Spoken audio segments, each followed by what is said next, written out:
Memory full ಆದರೆ ಹಟ್ರನ ಮಗ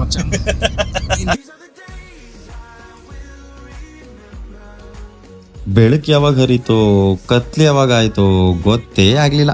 ತುಮಕೂರ್ಗೆ ಹೋಗೋ ಎಕ್ಸೈಟ್ಮೆಂಟ್ ಅಲ್ಲಿ ಡ್ಯಾನ್ಸ್ ಮಾಡ್ಕೊಂಡು ನಿಂತಿದ್ದೆ ನಾನು. ಎಲ್ಲಾರ ಹೋಗಿ ನನ್ನ ವಾಕಿಂಗ್ ಮುಗಿಸ್ಕೊಂಡು ಹೋಗೋದು ಇಂಪಾರ್ಟೆಂಟ್. ಫೈನಲಿ ನಮ್ಮ ಬಾಸ್ ಬಂದರು. ತುಮಕೂರು ಕಡೆಗೆ ಹೊರಟ್ವಿ. ದಾರಿಯಲ್ಲಿ ತಿಂಡಿ ತಿನ್ಕೊಂಡು ಹೈವೇಯಲ್ಲಿ ಬೌ ಅಂತೇಳಿ ತುಮಕೂರಿಗೆ ರೀಚ್ ಆದ್ವಿ. ನೋಡಿದ್ರೆ ರೈಲ್ವೆ ಕ್ರಾಸಿಂಗ್ ಬಿತ್ತು. ಆ್ಯಕ್ಚುಲಿ ತುಮಕೂರಿಗೆ ಬಂದಿದ್ದ ರೀಸನ್ನು ಇವೆಲ್ಲ ಶಾಪಿಂಗ್ ಮಾಡೋಕ್ಕೆ, ರಾಗಿ ಹುರಿ ಹಿಟ್ಟು, ಮಾವಿನಕಾಯಿ, ಪೈನಾಪಲ್ಲು, ಹಲಸಿನಕಾಯಿ ಎಲ್ಲ ತೊಗೊಳಕ್ಕೆ. ಆ ಗ್ರೀನ್ರಿ ನೋಡಿ, ತೋಟ ನೋಡಿ, ಪೀಕಾಕ್ಸ್ ಎಲ್ಲ ಸ್ಪಾಟ್ ಮಾಡಿ ಮೇನ್ ಕಾಂಟೆಂಟ್ ಶೂಟ್ ಮಾಡಬೇಕೆ ಮರ್ತೋಯ್ತು. ನಮ್ಮ ಬಾಸ್ ಬಿರಿಯಾನಿ ನೋಡಿ ಫುಲ್ ಖುಷು.